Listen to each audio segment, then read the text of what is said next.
સજ્જનો, જય ગિરિરાજ ચેનલમાં આપનું સ્વાગત છે.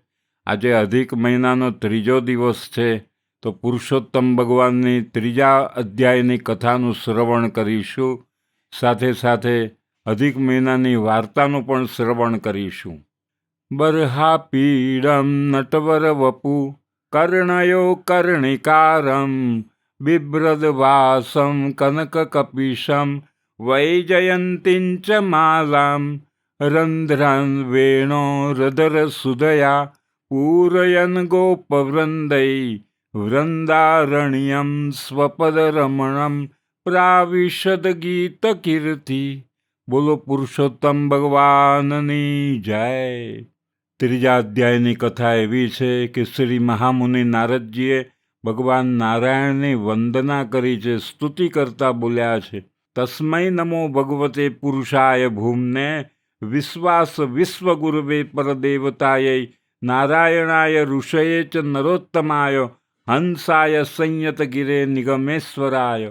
હે ભગવાન, આપ તો અંતર્યામી છો, સર્વવ્યાપક છો, સર્વ સ્વરૂપ જગદગુરુ, પરમ આરાધ્ય અને શુદ્ધ સ્વરૂપ છો. સમસ્ત લૌકિક અને વૈદિક વાણી આપના આધીન છે. આપ જ વેદ માર્ગના પ્રવર્તક છો. હું આપના યુગલ સ્વરૂપ પુરુષોત્તમ રૂપ ઋષિવર નારાયણને નમસ્કાર કરું છું. મુનિ નારદજીએ આમ વંદના કરી પછી ભગવાનને પ્રશ્ન પૂછવા લાગ્યા છે. હે કૃપા સિંધુ, આપે અમને જે વધારાના નવા માસ વિશે કહ્યું તે સાંભળીને ઘણું જ આશ્ચર્ય થયું છે અને અમને વિસ્મય પામ્યા છીએ અમે. જેથી અમને તે અધિક માસ વિશે વિસ્તૃત વાત કહો. અમને જાણવાની ઘણી જિજ્ઞાસા છે, માટે હે પ્રભુ તે વિશે કહો. ભગવાન નારાયણે નારદજીને ઉદ્દેશીને કહ્યું, હે બ્રહ્માપુત્ર નારદ, આ કથા શ્રી કૃષ્ણએ યુધિષ્ઠિરને કહી હતી. આ કથા શ્રવણના ફળ સ્વરૂપ તેઓ કૌરવોના ત્રાસથી મુક્ત થઈ સુખ શાંતિને પામ્યા હતા. દુષ્ટ દુર્યોધન આદિ કૌરવોએ પાંડવોને કષ્ટ આપવામાં કઈ કચાશ રાખી નહોતી. તેઓને લાક્ષાગ્રહમાં બાળી નાખવાનો પ્રપંચ કર્યો હતો. પાંડવો સાથે એકવાર જુગટું રમીને કપટથી તેમને હરાવ્યા હતા. દુશાસન દ્રૌપદીને ભર સભામાં એનો ચોટલો ખેંચીને લાવ્યો અને તેને નગ્ન કરવાની પેરવી કરી હતી. દ્રૌપદીની પ્રાર્થના સાંભળી તે વખતે શ્રી કૃષ્ણએ 999 વસ્ત્રો પૂરીને દ્રૌપદીની લાજ જાળવી. શરત પ્રમાણે પાંડવો 13 વર્ષ સુધી વનમાં રહ્યા હતા. પાંડવો કામ્યક વનમાં રહેતા હતા. ત્યાં શ્રી કૃષ્ણ તેમને મળવા આવ્યા અને પાંડવોની દશા જોઈને કોપાયમાન અને નારાજ થયેલા શ્રી કૃષ્ણને અર્જુને હાથ જોડીને કહેવા લાગ્યા છે, હે પ્રભુ, આપ કોપાયમાન ના થાઓ.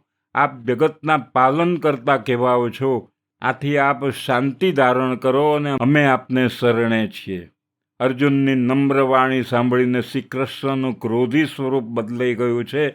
હવે તેમણે હાસ્ય સહ અર્જુનને કહ્યું, અર્જુન, હું મારા કષ્ટને સહન કરી શકું છું, પરંતુ મારા ભક્તોના એક રાયના દાણા જેટલા દુઃખને પણ હું મેરુ સમાન સમજું છું. મારા ભક્તોના દુઃખ દૂર કરવા માટે અજન્મા હોવા છતાં પણ જન્મ લઉં છું. હવે તમારા દુઃખો થોડા સમયમાં જ દૂર થઈ જશે. માનવીને સુખ દુઃખ હાનિ લાભ કર્મના ફળ રૂપે મળે છે. આ કર્મના બંધનો દૂર કરવા માટે માનવીએ ધર્મ, વ્રત અને તપ એ દ્વારા શરીર અને આત્માને પવિત્ર બનાવવા જોઈએ. હવે પછી જે મહિનો આવે છે તેને અધિક માસ કહેવામાં આવે છે. આ માસમાં વ્રત, નિયમ, ધ્યાન આદિ કરવાથી તેના પ્રભાવે ફરી તમારું રાજ્ય, સુખ, વૈભવ આદિ તમને પાછા મળશે. શ્રી કૃષ્ણના આ વચનો સાંભળી અર્જુને પૂછ્યું, આ અધિક માસ શું છે? એનું શા માટે વ્રત કરવું? તેનાથી કયા ફળની પ્રાપ્તિ થાય છે? એ બધું અમને વિગતે જણાવો. શ્રી કૃષ્ણએ તેના જવાબમાં કહ્યું, વર્ષ, માસ, દિવસ, પ્રહર, ઘડી, પળ અને વિપળ એ બધા કાળના વિભાગો છે. સમુદ્ર, નદી, તળાવ, કૂવા, ઝરણા વગેરે જળના વિભાગો છે. આ બધા વિભાગોના તેમના દેવોની કૃપાથી સુખ મળતું હોય છે. એવામાં સંજોગવશાત એક વધારાનો માસ ઉત્પન્ન થયો, પરંતુ આ માસનો અધિષ્ઠાતા દેવ નહોતો. આથી લોકો આ માસને મલ માસના નામે ઓળખવા લાગ્યા છે. વળી આ માસને મલિન માની ભાવિકો એ માસમાં સત્કાર્ય કરતા નહીં, કારણ કે આ માસમાં સૂર્ય એક જ રાશિમાં રહેતો હતો, તેથી લોકો તેને નિંદાપાત્ર ગણતા. આ રીતે હળધૂત થયેલા મલ માસ બહુ નિરાશ થયો. કેટલીક વાર તેને આપઘાત કરવાનું પણ મન થયું છે. એકવાર વૈકુંઠ લોકમાં મારી પાસે આવ્યો અને આંસુ ભીની આંખે નમ્રતાથી તેણે પોતાનું દુઃખ કહેવાનું શરૂ કર્યું હતું. આ પ્રમાણે બૃહન્નારદીય પુરાણમાં પુરુષોત્તમ મહાત્મય એ નામમાં મલમાસ કથાનો આરંભ કરે છે. તે નામનો 3જો અધ્યાય પૂર્ણ થાય છે. બોલો કૃષ્ણ કનૈયા લાલ કી જય, પુરુષોત્તમ ભગવાન કી જય. હવે આપણે પુરુષોત્તમ માસની વાર્તા શ્રવણ કરીશું. શ્રદ્ધાનું ફળ. અનંતપુરમાં એક સુથાર રહેતો હતો. એના કુટુંબમાં તેની પત્ની, 7 દીકરીઓ અને 2 દીકરા મળીને કુલ 11 જણ હતા. દીકરીઓ મોટી હતી જ્યારે 2 દીકરા નાના હતા. આખા કુટુંબના ગુજરાનનો ભાર તેના એકલા ઉપર હતો. એ લાકડા ઉપરની કલાકારીગીરીમાં ખૂબ હોશિયાર હતો, તેથી ગામમાંથી તેને સુથારી કામ મળ્યા જ કરતું હતું. સુથાર દિવસ ઉગે ત્યારથી મોડી રાત સુધી મહેનત કરતો, ત્યારે માંડ માંડ તેના ઘરનું ગુજરાન ચાલતું. વસ્તારી કુટુંબમાં એક જ જણ રડનાર હોય ત્યારે જીવન નિર્વાહ ચલાવવો ભારે થઈ જતો હતો. દીકરીઓ મોટી હોવાથી સુથારે સારા મુહૂર્ત્યા શોધીને પરણાવવા માંડી છે અને સાસરે વળાવવા માંડી. લગ્નના ખર્ચામાંથી સુથાર ઊંચો જ નહોતો આવતો.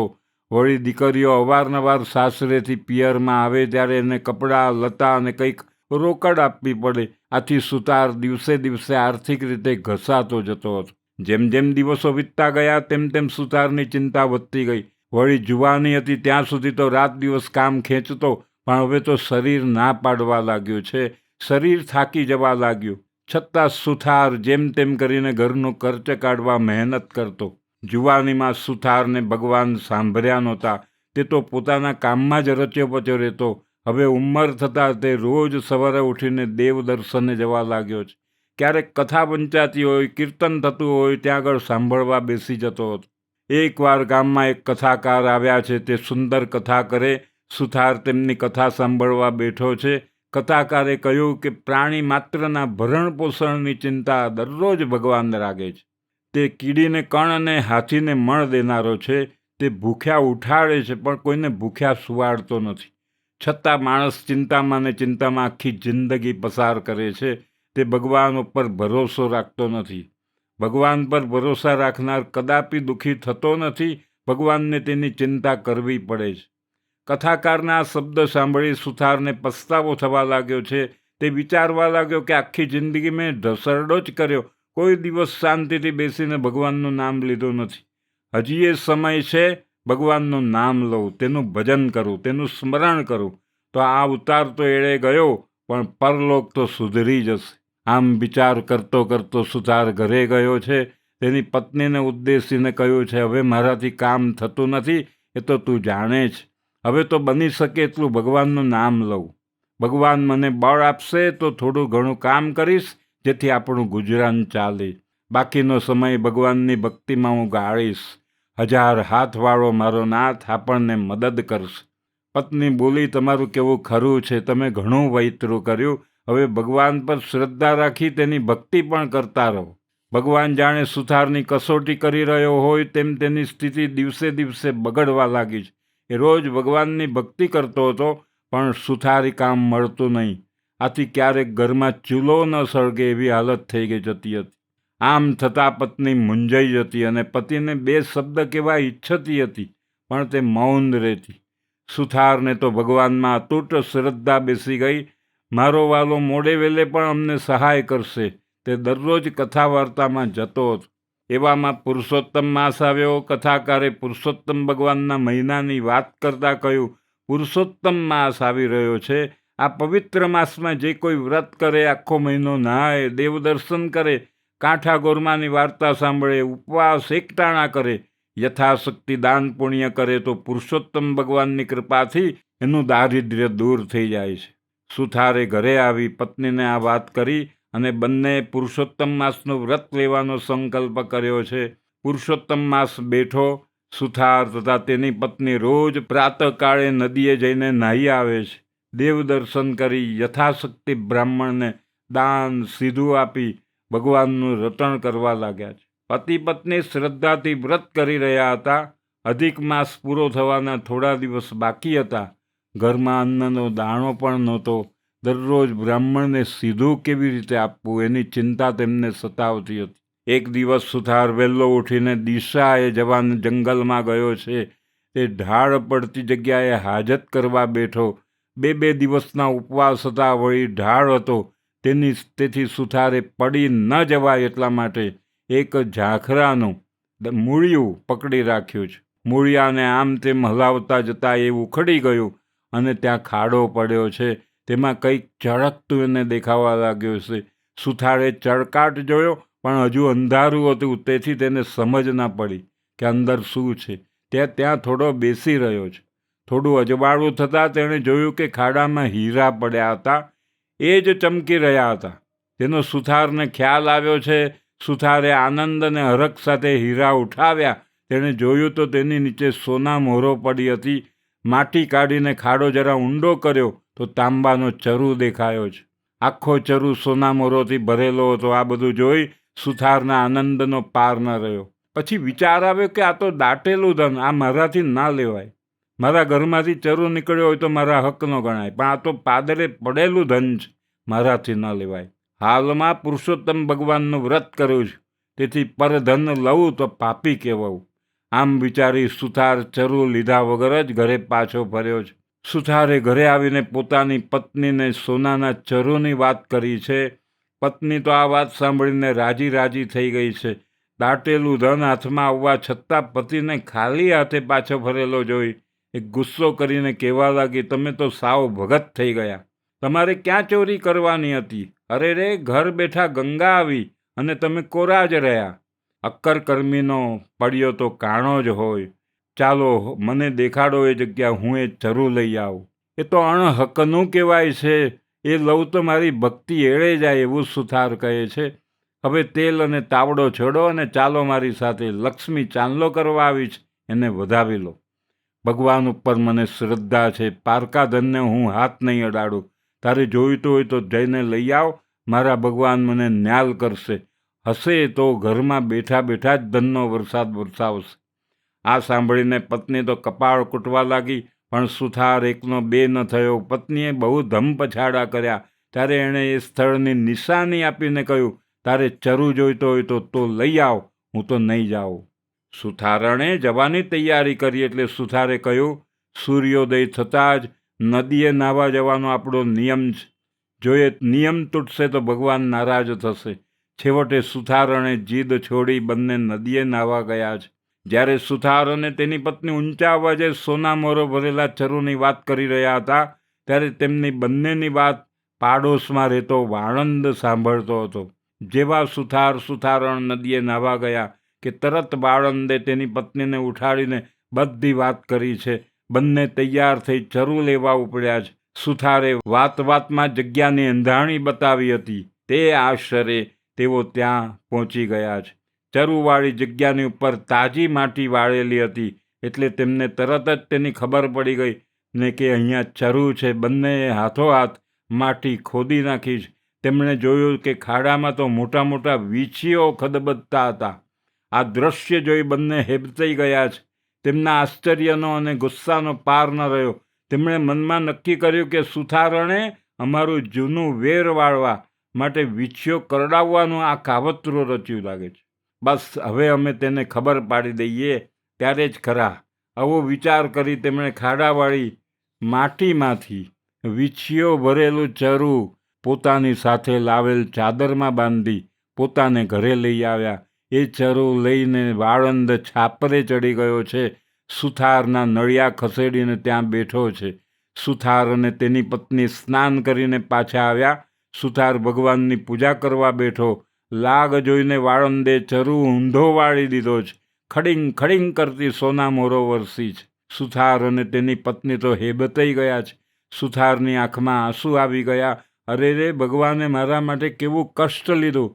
મેં ઘરે બેઠા ધન માગ્યો તો તેમણે છાપરું ફાડીને સોના મોરો વરસાવી છે. સુથારને પુરુષોત્તમ ભગવાન ઉપર અપાર શ્રદ્ધા હતી, તેથી તે એમ સમજ્યા કે ભગવાનનું વ્રત ફળ્યું છે. ભગવાને ખુશી થઈને ઘરે બેઠા લક્ષ્મી મોકલી છે. હવે ધન લેવામાં વાંધો નથી.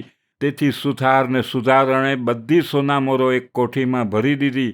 થોડા હીરા હતા તે દાબડીમાં મૂકી દીધા છે. સુથારણ બોલ્યું, હું તમારું કહેવું માનતી ન હતી, પરંતુ તમારી શ્રદ્ધા ફળી ત્યારે માનવું પડે છે કે ભગવાન ઉપર જે શ્રદ્ધા રાખે છે તે ફળ્યા વગર રહેતી નથી. આ બાજુ અદેખો આળંદ અને તેની પત્ની રાહ જુએ છે કે હમણાં સુથારના ઘરમાંથી બૂમાબૂમ થશે, રોકડ થશે, ચીસો પડશે. ઘણી વાર થઈ પણ કંઈ ચીસાચીસ થઈ નહીં, એટલે વાળંદ જાતે સુથારના ઘરે જોવા ગયો. જોયું તો તે બેઠો બેઠો માળા ફેરવતો હતો. ધનનો જેવા ભાગ્ય લખાયું હોય તેને જ મળે છે.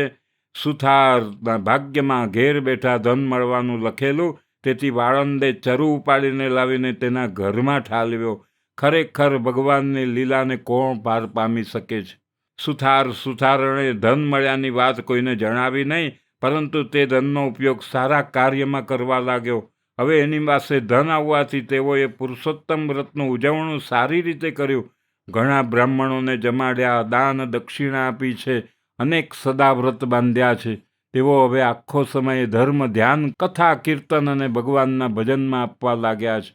હે પુરુષોત્તમ ભગવાન, તમે જે સુથારણને ફળ્યા એવા તમારા વ્રતમાં શ્રદ્ધા રાખનાર સર્વને ફળજો. બોલો શ્રી પુરુષોત્તમ ભગવાનની જય.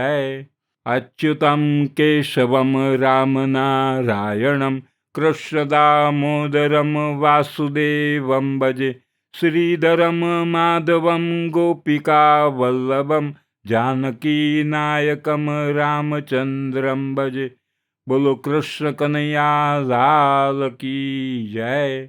શ્રી કૃષ્ણ કૃષ્ણ યદુનંદન કૃષ્ણ કૃષ્ણ, શ્રી કૃષ્ણ કૃષ્ણ મુનિવંદન કૃષ્ણ કૃષ્ણ, શ્રી કૃષ્ણ કૃષ્ણ મુરલીધર કૃષ્ણ કૃષ્ણ, શ્રી કૃષ્ણ કૃષ્ણ જગદીશ્વર કૃષ્ણ કૃષ્ણ. પુરુષોત્તમ ભગવાનની જય. આગળની આવી કથા સાંભળવા માટે ચેનલને સબસ્ક્રાઈબ કરજો તથા બેલ આઇકોનને પ્રેસ કરજો.